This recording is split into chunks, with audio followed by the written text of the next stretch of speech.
It's working. All right, here we go.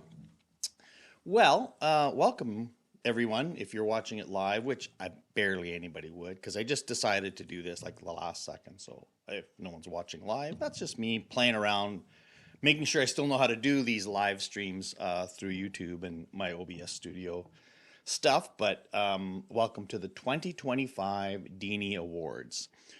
This is actually my 10th year giving out these awards. And for those of you that know my little tradition, a handful of you who have received these awards, and maybe it's not a handful, it's probably a few hundred people by now, but maybe a handful are still sort of attending to this concept. And it's not something that I think about, or at least this year, in the past few years, I haven't thought about as much because I typically started this, and here's the origin story of the Deanie Awards. So here we are back in 2015, where I started this award. And the reason that I started the award was twofold. One was the community that I was supporting at the time, the Discovery Education Network, had something called the Deanie Awards. And these were awards that there was an element of specificity to them, like people to acknowledge very specific kinds of contributions that people had made to our community. But there were also a number of, we just wanted to acknowledge somebody, and sometimes the awards were, somewhat kind of made up, if you will. Like they didn't have, wasn't like best teacher or anything like that.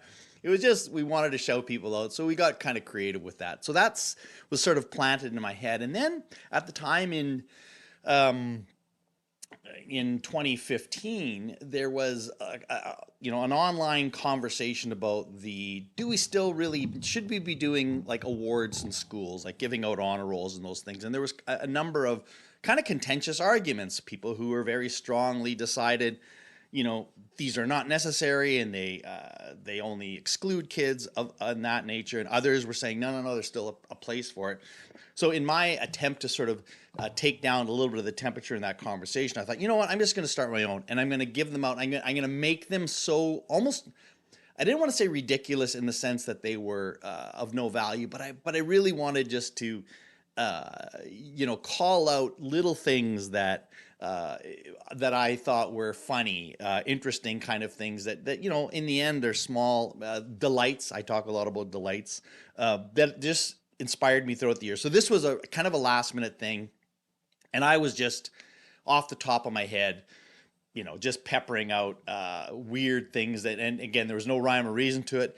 But then, because people sort of appreciated that, and again, for me, it was a real important way for me to demonstrate and show some gratitude for the people. I thought, well, I keep doing it. So I continued on that journey and did it the next year. And for several years, probably up until about 2019, I would think, I tried to capture. It was almost exclusively through Twitter. It's not always, but pretty exclusively, because I not only was that space, very interactive and, awesome for my own professional learning and network. It was also a way that I documented a lot of my learning and thinking throughout the year. And so I had record of kind of everything that I had, things that had happened throughout the year. And so I could go back and at times I would favorite things. So I kind of had a list. And so at the end of like 2016, 17, 18, 19, I would just kind of go through that and just use those specific tweets as my Deanie Award kind of artifact, if you will. And with the decline of Twitter and social media and so forth, that became a little bit more difficult for me. But yet I still, I almost was going to just not do it. I can't remember if it was 2020 or 2021. I just thought, it's kind of run its course. But there's always something, at the end of the year, I just want to reflect. I want to think about, who are the people that maybe smile this year? Who are the people that I just want to call out and let other people know? And so this year, and probably moving forward, what I did this year is I went through my Google Photos from January until December and kind of captured moments and people that inspired me along the way, or just sort of were new people to my network. So I hope that I've captured some new people. Certainly there are people here that you've heard before. So I've kind of got this in, I would say, 3 or 4 different categories. So the first one's going to be a walkthrough, kind of using my Google Photos as the marker of. I'm going to just move my camera slightly here as the marker of these events. So we're gonna go chronologically throughout the year, January to December. Then I'll jump into have a few social media, not a lot because it's just not a place. A few social media call outs. Then I do want to specifically dive into my podcast, the Canadian Leadership Show, and give some specific awards based on my podcast, and then a couple quick ones at the end that sort of fall out. So I don't know how many I have here. Anyway, we'll go through them pretty quick. If you're watching online, great. If not, you're watching this recording, I hope. And again, whether this inspires you to be grateful yourself and or find some new people to connect with, that'd be great. All right, so we're going to start off in January. And this is not, I apologize, Rachel, but this is the award for best mug. And I hold in my hand the mug that I won. So ALP, we have an annual January gathering and a mug competition where, you know, they're just kind of silly games or whatever. And the prize is always a mug. And oftentimes they're purchased at the local where we're staying or whatever. But my colleague Rachel Fruin is a potter, and she has done some amazing work. And this year we received her mugs that she's created, which has continued to be a favorite of mine. So best mug award goes to Rachel Fruin. Best matching presenter award goes to Adam Gary and I. So Adam and I have done a number of co-presenting over the years, and this was one of the days that we just decided. I don't know if we decided. We accidentally wore some kind of a matching thing. Again, a shout out to Adam just in general for being a really great partner to work with along the way. So he gets the award for best matching presenter award.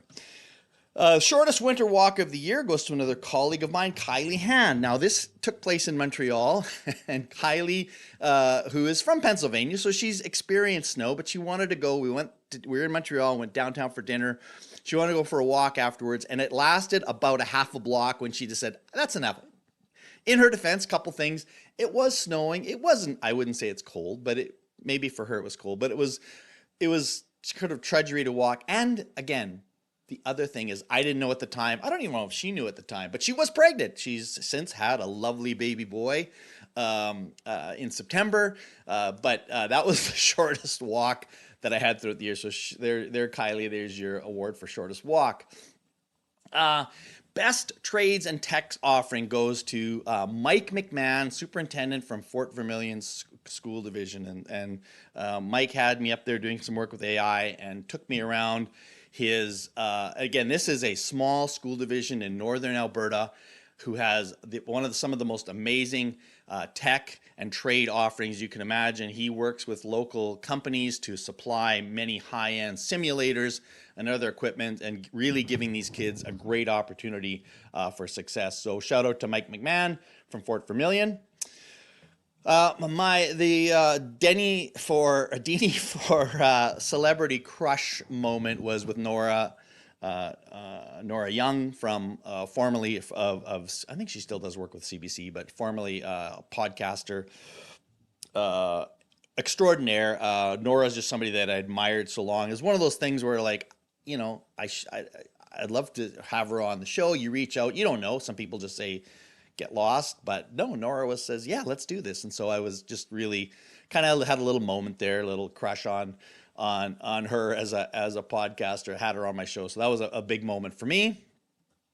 The We Finally Did It award goes to Kevin Cardell. Kevin is just newly retired superintendent from Central Okanagan School Division, and Kevin and I have known each other for a number of years, and we share a passion for golf, and we talk about, every time we're together, we talk about our golf games on and on and on.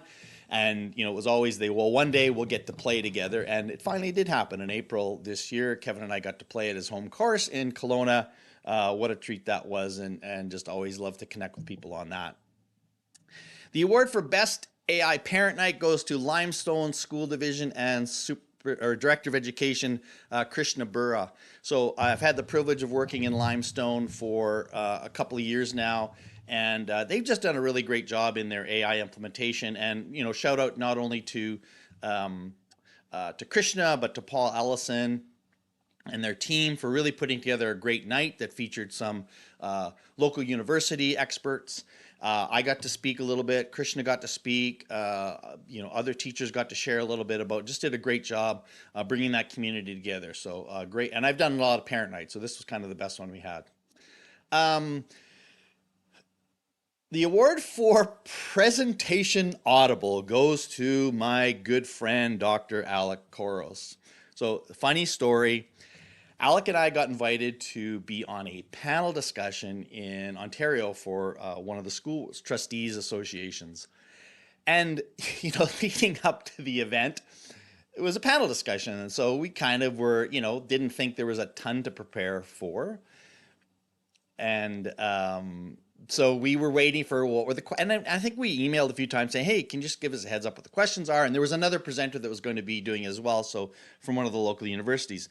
So we arrive on that day, and we're sitting in the session before our panel discussion, and it's the whole group session, and someone's up there giving a keynote kind of presentation, and so we're listening to this, and then we find out that this other person on our panel is not coming, so it's just Alec and I that are going to be giving what we thought was a panel presentation. Just before, about 15 minutes before this keynote was done, Alec and I are sitting together in the front row, and I thought, you know what? I don't know if this is actually going to be a panel discussion. It might actually just be us presenting. And so I quickly put together a presentation. Meanwhile, Alec, so that I got up and I realized this is not a panel discussion. It's me for a half an hour going to share about AI. Meanwhile, Alec is sitting right where the gentleman you see there in the gray suit is sitting. He is frantically putting together a deck. And so then when Alec came up, he did have the luxury of having a little more time than I did to prepare, but did an amazing job of presenting in front of these people as if this was planned the whole time. And Alec and I would probably admit to you, having presented together a number of times, we don't always, spend as much time as we kind of pull a lot of stuff out, and we kind of aren't too stressed out about it. But that was watching him kind of put that together at the last moment was inspiring and kind of just fun to see at the same time. And I can tell you right now, the people in the audience had no idea that Alec just put that together like 5 minutes before he got up there. Keeping with presentations, the award for Best Canadian Conference goes to CASA. I had privilege of keynoting there, and I got to wear a hockey jersey because of my presentation I had. I'd never been presented in a hockey jersey before. That was kind of fun. It's a great conference. In Canada, as most of you know, we do not have a lot of Canadian-wide events, and CASA is, one of a handful. They just do a great job of bringing together all the provinces. A little shout out there also to Reg Clausen, executive director, who helped kind of coordinate together. There's more people than that, but again, just a shout out as a great conference to go to is the Canadian Association of School System Administrators. The the award for Best Collaboration and Community goes to Zone 6 in Alberta. So Alberta is made up of zones of school divisions, and Zone 6 is the very southern school division that kind of runs right across from Medicine Hat all the way to the British Columbia border. They invited myself and my colleague Amos Vodchuk to come in and lead their sort of 3-day retreat gathering that they have done for 10 years. And I can tell you this, I have never been part of an event like that had so many just this feeling of family and community. These people just were like, we do this all the time, we're together. Their families would come there as well, and there was events in the evening that kind of just demonstrated what a connection and collaboration, and certainly what that allows us to do is really dive in deep and sort of be vulnerable with one another and so forth. What an awesome, just an awesome place and space held in beautiful Waterton, Alberta. So the scenery itself was also pretty amazing. So just a great offering there. Thank you to Sean Beaton, Tom Hammer, and some of the other Scott Brandt and other superintendents who invited us there. Just a great 3 days of session there. However, I'm going to actually give the award for the best PD location to SD47 Cathet in Powell River, British Columbia. So again, invited to do another leadership retreat there, and got to present there. And you can kind of already see in the background, just like you're looking over, essentially the ocean, the little bay there. And then of course you get to you have a little show put on here by the whales. Like, you had a whale jumping. I've never presented with a whale breaching in the background. So shout out to Paul McKenzie. Thank you, Paul, for inviting me. What a great location. And the second award from that same event goes to Ian Landy I'm going to give him the award for consistency and service. Ian has been a long time network connection of mine. He's written some stuff. He's written a lot. And again, here's his blog. So consistent in just sharing. And I really appreciate sort of Ian's tenacity in staying connected as much as he has and contributing as much as he has to the larger EdTech community. Next, we have an award for Best Scramble Partner goes to Tara Lee Gratton from St. Paul Education Division in St. Paul, Alberta. So again, as part of a culmination of some of the work that I'd been doing with the St. Paul team, we decided to have an evening event. It was a beautiful night in early September, and Tara Lee and I took on, Peter Barron, the superintendent, also Keith Gamblin, and then Steve Shar was there as Steve kind of played back and forth. Anyways, it was a wonderful 9 holes that we had that evening, and we won it on the very last hole. I managed to sink a putt to win that event. But again, just awesome to get together with people like that in such a beautiful setting. So shout out to those folks. Next, my award for AI Focus Award goes to Matt Henderson and the team at Winnipeg School Division. And why I say AI Focus Award is because it was the first time I actually had 3 consecutive days working with a school division in just such a thoughtful way. And one of the things I appreciate about Matt and other leaders as well is the degree to which they take a fairly complex, somewhat controversial, emergent topic and help to bring the temperature down by giving people time and space to explore and think about this in the ways. And that was the experience we had in Winnipeg. Also hosted a couple of a parent night, also hosted a teacher night. So just really appreciated Matt's leadership in that role. The award for AI Summit Award goes to our team. Amos and I kind of had this vision of putting together a summit for all of Canada. We had a wonderful turnout, almost 200 participants. Thank you again to Surrey School Division and Mark Perriman for hosting. But you can see there, Katie Fodchuk, Yumna Ahmed. We had a lot of team behind the scenes. Jennifer Panada, who also helped lead this one. Also special shout out to Darren Hudgens, who helped coordinate so many of the logistics around an event. I can tell you this, those of you that have put on these kind of conferences, it's a lot of work, just a lot of work. And just to shout out what a success we had there. So thank you to that. And again, you can see Dr. Gina Shirkowski is also part of kind of leading that event. Next award goes to Best AI Scavenger Hunt Award. So one of the districts I work with in Ontario, Hastings and Prince Edward County, again, I've just enjoyed the various leadership team, but they brought together a group of folks and invited them to do an AI scavenger hunt. So this award goes specifically to Brent Jewell, who kind of coordinated this award and had folks kind of playing with some of the tools in AI, but also in kind of a playful way. I just thought it was a really great way to kind of get people involved with it. Next award is a tie for Best New Co-Presenter. So the first one goes to Dr. Tom D'Amico. Tom, many of you would know, newly retired Director of Education, but of course busier than ever because of his expertise and experience with AI. But Tom and I have had and will continue to have the opportunity to present together. This was the first time we did so in Surrey working with folks in business and operations. And so just a joy to work with Tom. He's such a professional, such a great presenter, and such a great collaborator.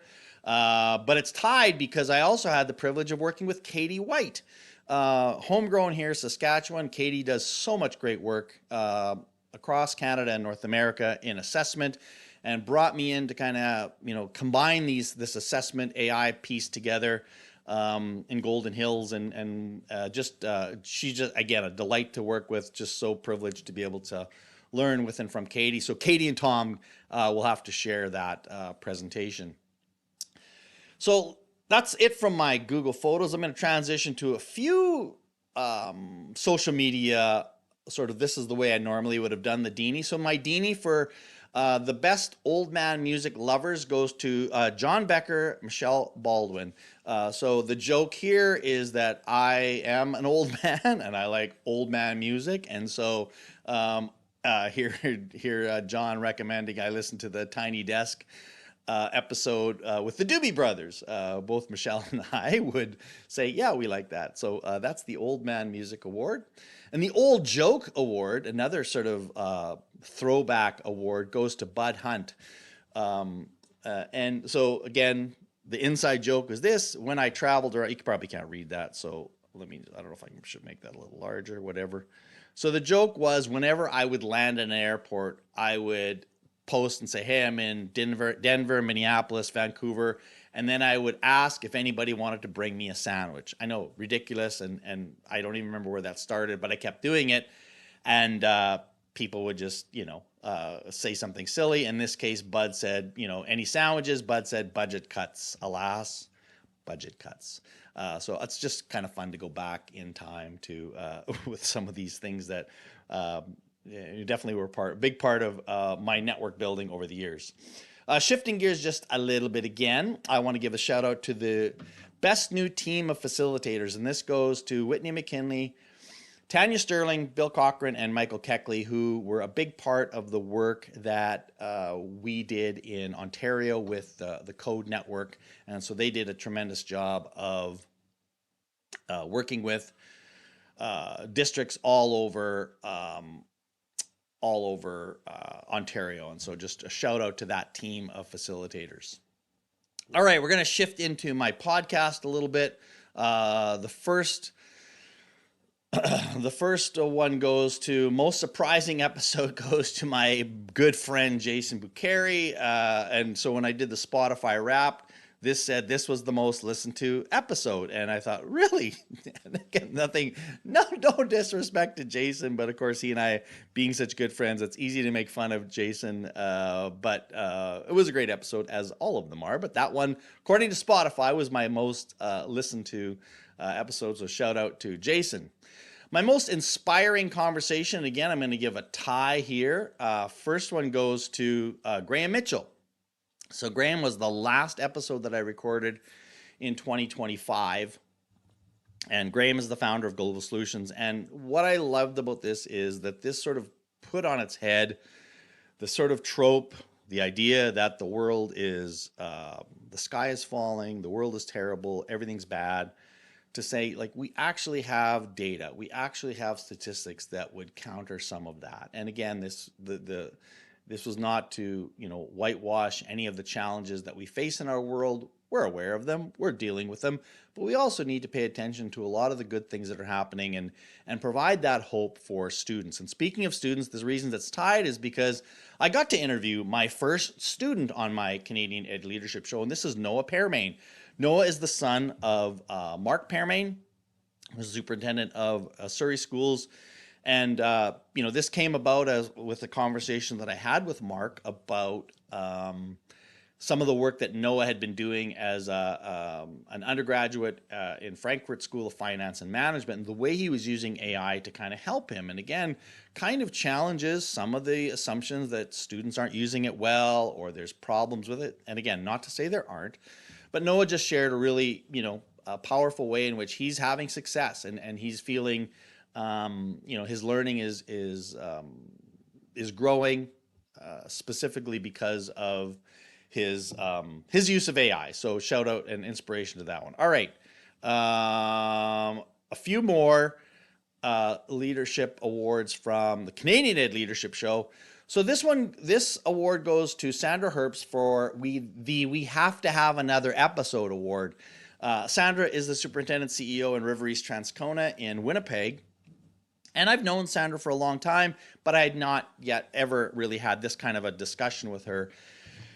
It was one of those ones where, oh wow, she would drop so many really fascinating questions that we would just touch on. I go like, oh, we need to talk more about that. There were several moments in this episode where it just was like very clear to me that she was raising so many, not with answers necessarily, but just great questions like, what do we do about this? How do we deal with that? Right. So thank you, Sandra, for that, and we'll definitely have another episode.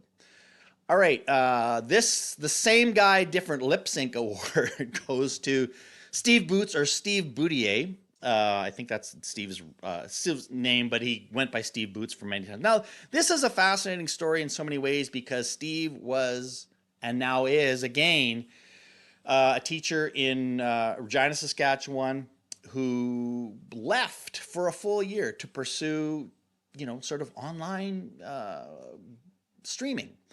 And he did with, I think, pretty good success. He was kind of political, doing a lot of political commentary.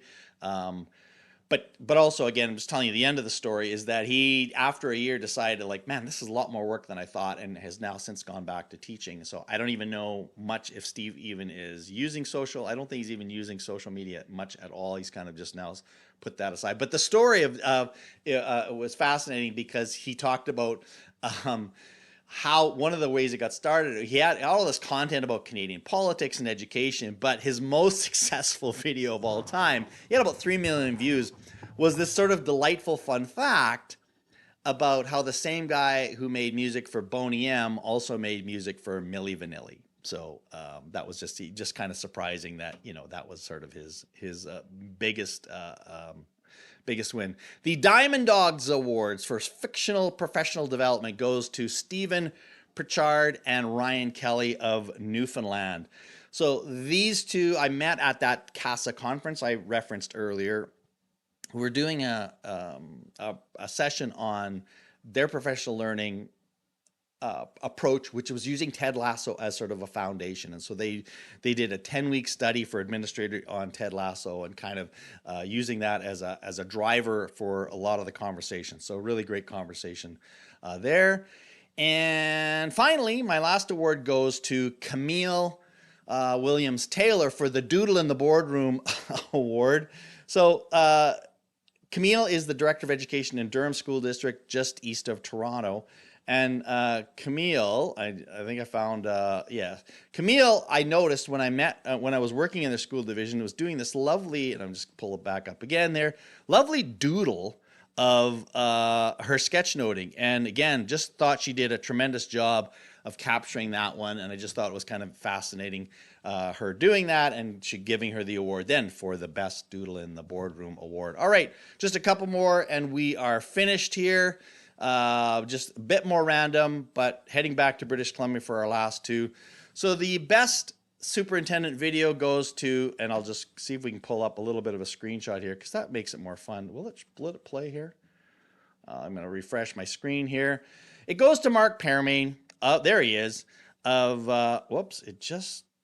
we go. We'll give you a little bit of a preview as it plays there. So Mark did this lovely little video of Buddy the Elf. And so again, just a shout out to him for, again, him being open enough to do that, to have a little fun and joy. That's not, a lot of people don't think that that's not something they feel comfortable doing. But again, I think it speaks so much of Mark's commitment to joy, commitment to community in Surrey, and I know that for having attended there. And my last award goes to a very good friend and colleague of mine, Chris Kennedy. Chris has a very, very well-known, well-read blog called Culture of Yes, which he has been on for 10 years. Chris is a lover of streaks. He has a running streak, which you wouldn't believe, but that's not what this award is for. This award goes for what I think is the most vulnerable blog post of the year. So, Chris is, very, very thoughtful in his writing, but this one in particular, I think really just sort of made me go, wow, what a way to lead. So his conversation really is about the sort of the shift happening between how much time teachers are spending in school, how much time they are trying to dedicate for not maybe perhaps side hustles, or how much time they're dedicating to just wellness and balance, all of those kind of things. But he talks about the fact that there's lots about that makes him uncomfortable, that he doesn't like, because he's referencing his experience as a teacher that invested so much time as a coach, giving so much. But he also recognizes like that may not be the way to do it moving forward. So I just think the way that Chris sort of opens himself up, says like, there's things here I don't get, and I don't even know, but he leaves this with like, I don't know what the answer is here. And in my mind, that is one of the best ways we can use our blog spaces and use these spaces to just let people know, like, these are hard questions. Like, I don't have the answers, but here's what I'm thinking. Chris does that in so many ways, and this is just another one of those examples of him being vulnerable. So there's that. All right, well, that's it. That concludes this year's Deanie Awards. Here's what I feel every time. I'm going to apologize if you didn't receive a Deanie Award, but you wanted one and you thought you should get one. I'm so sorry. I apologize right now. It's just difficult for me, and maybe I shouldn't apologize, because really in the end, this is just a way for me to celebrate so many of the great things that happened to me because of the people that I get to work with and I get to watch and I get to see. So thank you to all of those people. Thank you for all of you that have really contributed to my own learning. I hope this was a way for you to kind of see others and maybe inspire you to call out others in the ways that they've helped you. So it's already 2026. We're off to a couple days. Good start. I wish you well in the new year. And hey, you never know. Maybe this is the year that you win your Deanie Award. We'll see. Well, we'll see you again. We'll see everybody soon. But the Deanie Awards hopefully will be back a year from now. Cheers.